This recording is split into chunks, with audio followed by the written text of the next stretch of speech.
L'invité de la matinale sur NC Première.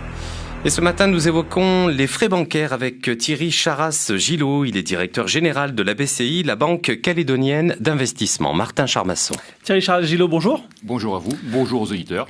On rappelle qu'à la mi-janvier, le haut-commissaire a imposé la diminution de 25% des frais de tenue de compte, des frais abonnement Internet et des frais de mise en place d'une autorisation de prélèvement. L'arrêté devait rentrer en vigueur au 1er avril. Est-ce qu'il est bien en place, cet arrêté? Je vous le confirme, c'est le cas. Depuis le 1er avril, la baisse des tarifs a été enregistrée dans l'ensemble des banques calédoniennes.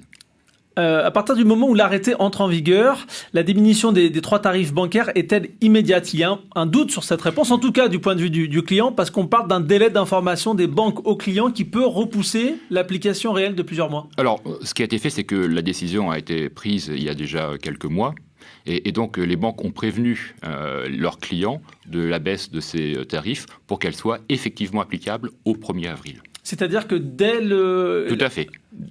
Dès aujourd'hui, enfin dès le 1er avril. Dès le 1er avril. Donc, les changements de tarifs seront répercutés sur les opérations concernées depuis le début du mois.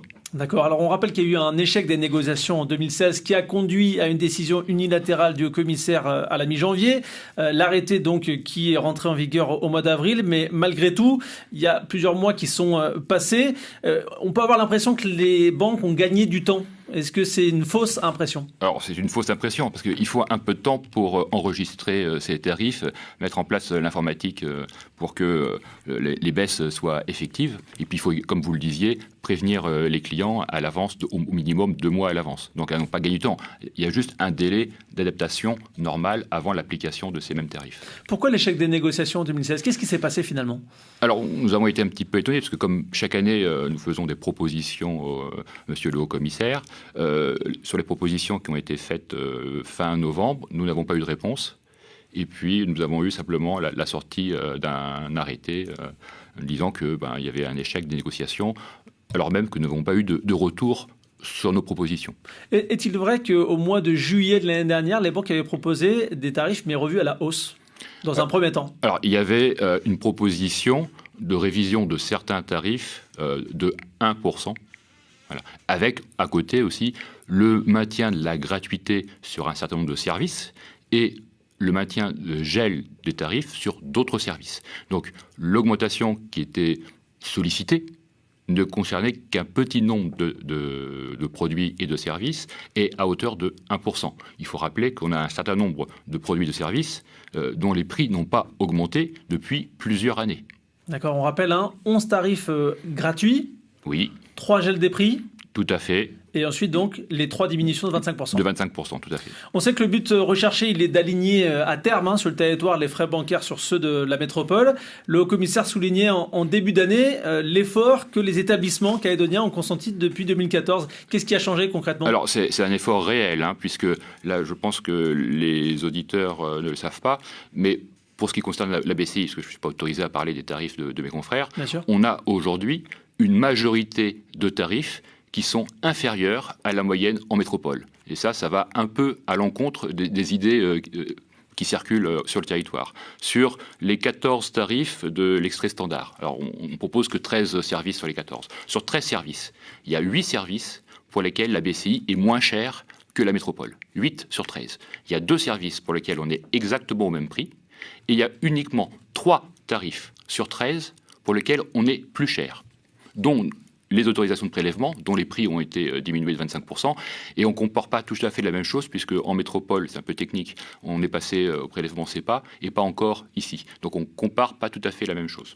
Donc finalement, les efforts, ils sont consentis, oui. Ils sont avancés. Oui. Alors pourquoi finalement c'était si dur de trouver un accord en 2016? Je reviens sur cette question. Mais finalement, on se rend compte qu'il y a une évolution depuis 2014. Et qui est soulignée par monsieur le haut-commissaire.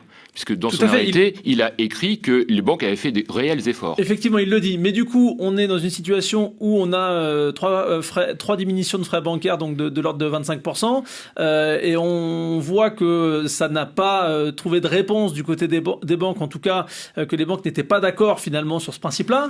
Donc finalement, on est en droit de se dire que là, il y a une diminution. Mais on peut s'interroger sur les futures diminutions. Et surtout sur les conséquences pour les banques. La conséquence pour les banques, c'est clairement un impact direct sur leur compte de résultats.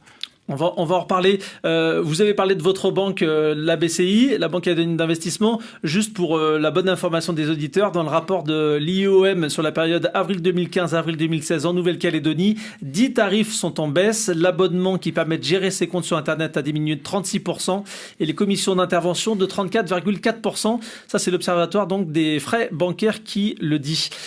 Pour les COM du Pacifique, l'objectif en 2014, il était de faire en sorte qu'en 3 ans, les écarts moyen de tarifs entre chaque COM et la France entière soit réduit d'au moins 50%. On est en 2017, on est 3 ans après. Est-ce qu'on est dans les clous?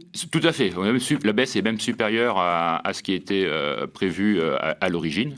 Donc on a, avec 1 an d'avance, réalisé cet effort de diminution de l'écart entre les tarifs métropolitains et les tarifs des COM du Pacifique. Thierry Charras-Gillot, directeur général de la BCI, si l'on revient à l'arrêté pris par le commissaire en janvier, moins 25% des frais de tenue de compte qui sont 60% plus élevés qu'ici en métropole, moins 25% des frais abonnement Internet, ils seront 11 fois moins chers que la métropole au lieu de 15, moins 25% des frais de mise en place d'une autorisation de prélèvement, ils seront 27 fois moins chers au lieu de 36. Pour le client, est-ce que c'est vraiment une grande avancée?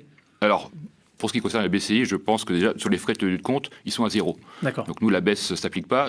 C'est pas le cas pour vos c'est pas forcément le cas pour l'ensemble de mes confrères. Donc déjà, les frais de tenue de compte, c'est 0, alors que 87% des banques en métropole tarifient des frais de tenue de compte. D'accord. Voilà. Pour les frais d'abonnement Internet, ce qu'il faut bien comprendre, c'est quand on développe ce qu'on appelle une banque en ligne, le coût de développement, il est le même qu'on le fasse pour 75 000 clients, c'est le nombre de clients de la BCI, ou pour 5 millions de clients, comme c'est le cas des banques en métropole. Donc on a un même coût d'investissement. Par contre, l'amortissement se fait sur un nombre réduit de clients. Donc il est très compliqué pour nous d'appliquer les mêmes tarifs quand on sert 75 000 clients au lieu de 5 millions. Vous restez avec nous, on va revenir à 7h10 pour les questions des auditeurs au 258-258.